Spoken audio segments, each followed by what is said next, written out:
Hello दोस्तों, कैसे हैं। उम्मीद करते हैं कि आप लोग बढ़िया होंगे। तो चलिए बिना लेट करते हुए वीडियो का स्टार्ट करते हैं।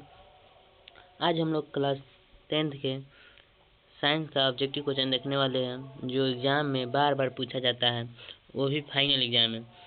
वीडियो स्टार्ट करने से पहले आप लोग से एक निवेदन है कि ज़्यादा से ज़्यादा वीडियो को शेयर कीजिएगा और सब्सक्राइब नहीं किया होंगे तो ज़रूर कीजिएगा, ताकि एग्ज़ाम तक जितना भी VVI क्वेश्चन है वो सब हम करा दें आप लोगों को। तो चलिए बिना लेट करते हुए वीडियो का स्टार्ट करते हैं।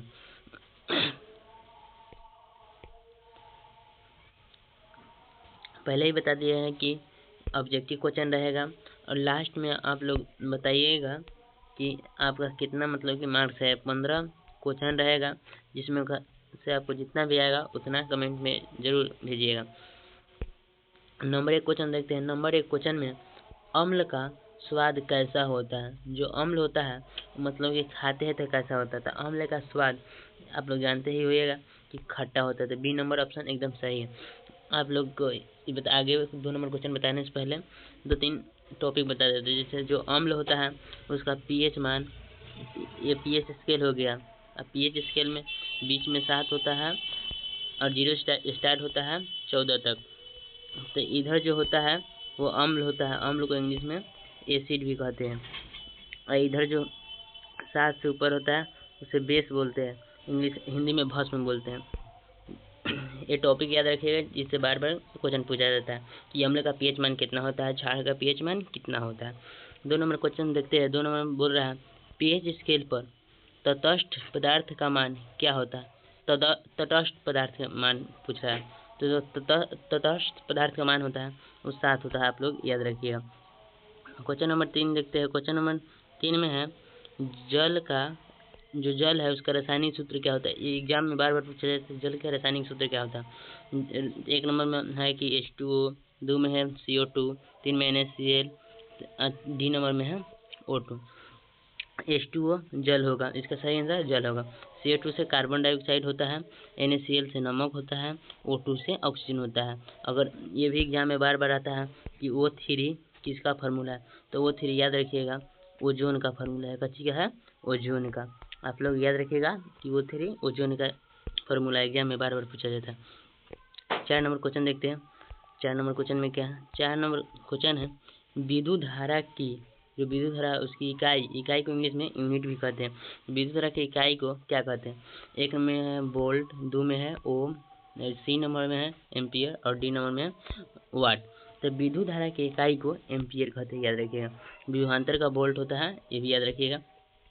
और वाट जूल का होता है, ये याद रखिएगा। क्वेश्चन नंबर 5 देखते हैं। क्वेश्चन नंबर 5 में है ओजोन परत का मुख्य कार्य क्या है। 1 नंबर में वर्षा कराना, सूर्य की पराबैंगनी किरणों को रोकना, ऑक्सीजन बनाना और है तापमान बढ़ाना। जो ओजोन परत का मुख्य कार्य होता है वो क्या होता है। वो ऊपर वायुमंडल में ओजोन इस तरह से रहता है मोटा रेखा में। जब सूर्य से किरण सब निकलता है उसमें पराबैंगनी किरण होता है। तो जो पराबैंगनी किरण इधर आता है उसको ये रोकने का कार्य करता है। और पराबैंगनी किरण यदि यहाँ पे धरती है, अगर यहाँ पड़ता है तो जो यहाँ पे मनुष्य आदमी रह रहा है उसको मतलब कि कच्ची बोला जाता है कैंसर हो जाएगा। तो कैंसर होने से मतलब कि रोकता है। तो साफ साफ कह सकते हैं कि पराबैंगनी किरण के रोकने का कार्य करता है। तो ये 2 नंबर ऑप्शन कच्ची था कि सूर्य के पराबैंगनी किरणों को रोकने का। इसका सही आंसर बी नंबर हो जाएगा। क्वेश्चन नंबर 6 देखते हैं। क्वेश्चन नंबर 6 में है कि प्रकाश का अपवर्तन किसके कारण होता है। जो प्रकाश होता है उसका अपवर्तन किसके कारण होता है।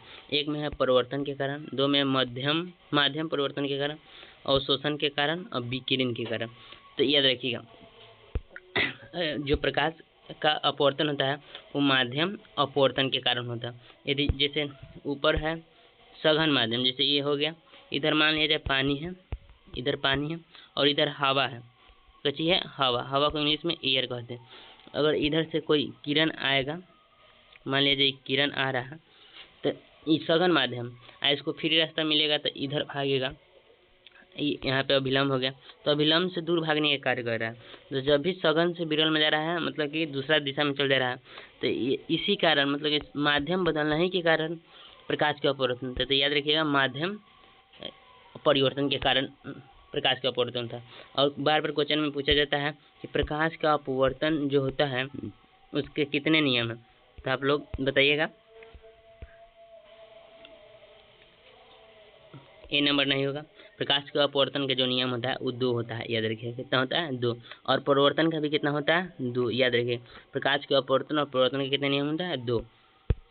क्वेश्चन नंबर 7 देखते हैं। क्वेश्चन नंबर 7 में उत्तल लेंस से प्राप्त छवि यानी कि प्रतिबिंब कब वास्तविक होता है? उत्तल लेंस से प्राप्त छवि कब वास्तविक होता है? उत्तल लेंस बोला हम तो एक में जब वस्तु फोकस और लेंस के बीच हो तब, 2 में है जब वस्तु लेंस के पीछे हो तब, जब वस्तु फोकस के बाहर हो, जब वस्तु फोकस पर हो। तो इसका सही आंसर हो जाएगा जब वस्तु फोकस और लेंस के बीच होता है। और जब यहाँ पे रहता है तो इसी का उपयोग सूक्ष्मदर्शी में किया जाता है, याद रखिएगा। क्वेश्चन नंबर 8 देखते हैं। क्वेश्चन नंबर 8 में क्या है? क्वेश्चन नंबर 8 है ध्वनि तरंग किस प्रकार की होती है? ध्वनि तरंग किस प्रकार की होती है? ए में है अनुप्रस्थ, बी में है अनुदैर्ध्य, सी में है मिश्रित और डी में है जटिल। आप लोग कमेंट कीजिए क्या होगा इसका सही आंसर। जटिल तो कभी नहीं हो सकता है, उसके बाद मिश्रित यह गलत है। और अनुप्रस्थ अनुदैर्ध्य में क्या होगा? तो याद रखिएगा अनुदैर्ध्य होगा। बी नंबर करेक्ट आंसर है। क्वेश्चन नंबर 9 देखते हैं। क्वेश्चन नंबर 9 में है रासायनिक अभिक्रिया के दौरान ऊर्जा का अवशोषण किस अभिक्रिया में होता है? यानी कि केमिकल रिएक्शन के दौरान ऊर्जा का एनर्जी जो अवशोषित करेगा उसको क्या बोलेंगे? कौन सा अभिक्रिया? तो जो अवशोषित करेगा उसे उसमें शोषी प्रतिक्रिया कहते हैं, याद रखिएगा। जो मतलब कि उत्सर्जित करेगा उसे उसमें क्षेपी अभिक्रिया कहते हैं, ये भी याद रखिएगा। विघटन अभिक्रिया, जब जैसे यहाँ पे CO2 है, CO2 अगर इस तरह टूट जाएगा C प्लस O2 में तो ये हो जाएगा वियोजन अभिक्रिया। कौन अभिक्रिया? वियोजन अभिक्रिया, वियोजन अभिक्रिया। और यदि इस तरह हो जाएगा C plus O2 is equal to CO2 तो ये हो जाएगा संयोजन अभिक्रिया, ये भी याद रखिएगा। तो इसका सही आंसर उसमें शोषी होगा। क्वेश्चन नंबर 10 देखते हैं। क्वेश्चन नंबर 10 में पौधों में प्रकाश संश्लेषण के लिए कौन सी गैस आवश्यक होती है? जब प्रकाश संश्लेषण होता है उसमें कौन सा गैस की आवश्यकता होती है? ए में है ऑक्सीजन, नाइट्रोजन, कार्बन डाइऑक्साइड और हाइड्रोजन।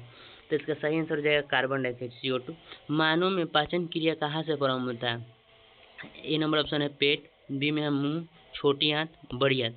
इसका सही आंसर हो जाएगा मुंह से, मतलब कि मुख गुहा से ही जो पाचन होता है वो क्रिया शुरू हो जाता है। और कहाँ अंत होता है? तो छोटी आंत में अंत होता है, याद रखिएगा। क्वेश्चन नंबर 12 देखते हैं। क्वेश्चन नंबर 12 में क्या?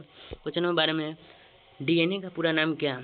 एक number option deoxy ribo nucleic अम्ल, बी नंबर में है डाइऑक्साइड नाइट्रिक अम्ल, सी नंबर में है डायनामिक न्यूक्लिक एसिड और डी नंबर में डाइऑक्साइड न्यूक्लिक एजेंट। तो याद रखिएगा इसका फुल फॉर्म होता है deoxy ribo nucleic acid. Acid का ही हिंदी में अम्ल बोलते हैं। तो ये नंबर एकदम करेक्ट आंसर है। क्वेश्चन नंबर 13 देखते हैं। क्वेश्चन नंबर 13 में लाल रक्त कणिका का मुख्य कार्य क्या होता है? जो RBC होता है, RBC उसका मुख्य कार्य क्या होता है वही पूछ रहा है, तो आप लोग बताइएगा। ऑप्शन देखते हैं क्या है। एक नंबर ऑप्शन है संक्रमण से रक्षा, ऑक्सीजन का परिवहन, पाचन में सहायता, रक्त का थक्का बनाना। तो इसका सही आंसर हो जाएगा बी नंबर ऑक्सीजन का परिवहन। जो O2 होता है उसका परिवहन करता है और CO2 का भी परिवहन करता है, याद रखिएगा। और यहाँ पे जो रक्त डी नंबर दिया है रक्त का थक्का बनाना, तो रक्त का थक्का बनाना किसका कार्य होता है? आप लोग कमेंट में बताइए। तो इसका सही आंसर हो जाएगा रक्त का थक्का जमाना, रक्त पटिकानु का चीज, रक्त पटिकानु, याद रखिएगा। क्वेश्चन नंबर 14 देखते हैं। क्वेश्चन नंबर 14 में है कि ग्रीन हाउस प्रभाव का कारण क्या है? ग्रीन हाउस प्रभाव का कारण क्या है? ऑप्शन है कार्बन डाइऑक्साइड की वृद्धि, ऑक्सीजन की वृद्धि, जल की कमी, नाइट्रोजन की वृद्धि। तो याद रखिएगा यदि कार्बन डाइऑक्साइड की वृद्धि हो जाएगी तो ग्रीन हाउस का प्रभाव एक मुख्य कारण है कार्बन डाइऑक्साइड। तो इसका सही आंसर हो जाएगा कार्बन डाइऑक्साइड। आप लोग कमेंट में बताइएगा जो वायुमंडल में कार्बन डाइऑक्साइड पाया जाता है, कार्बन डाइऑक्साइड वो कितना प्रतिशत पाया जाता है? कमेंट कीजिए जल्दी। किसी का आंसर सही नहीं आ रहा है। कार्बन डाइऑक्साइड का वायुमंडल में उपस्थिति इतना है, देखिए 0.03%, याद रखिएगा। ये बार बार बोर्ड एग्जाम में पूछा जाता है। क्वेश्चन नंबर 15 देखते हैं और आखिरी क्वेश्चन है। क्वेश्चन नंबर 15 में है विद्युत विभवांतर की इकाई क्या होता है? जो विद्युत विभवांतर होता है उसकी यूनिट, मतलब कि इंग्लिश में इकाई को ही यूनिट कहते हैं। तो ये क्या होता है? तो याद रखिए, जो विद्युत विभवांतर है उसका यूनिट वोल्ट होता है। आप लोग 15 क्वेश्चन हल किए हैं।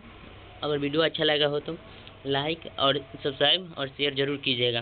ज़्यादा से ज़्यादा विद्यार्थियों के पास शेयर कीजिएगा, ताकि बोर्ड एग्जाम में 15 क्वेश्चन आराम से बना सकते हैं। ये आपके 2026 के बोर्ड एग्जाम में कंफर्म है कि 15 में से 10 जरूर आएगा, और ये 10 बार बार फिक्स रहता है। ये फिक्स क्वेश्चन है कि 10 आए, पूरा कंफर्म है 100% कि ये आएगा। और वीडियो अच्छा लगा हो तो ज़्यादा से ज़्यादा शेयर कीजिएगा। तब तक के लिए इतना ही, मिलते हैं नेक्स्ट वीडियो में।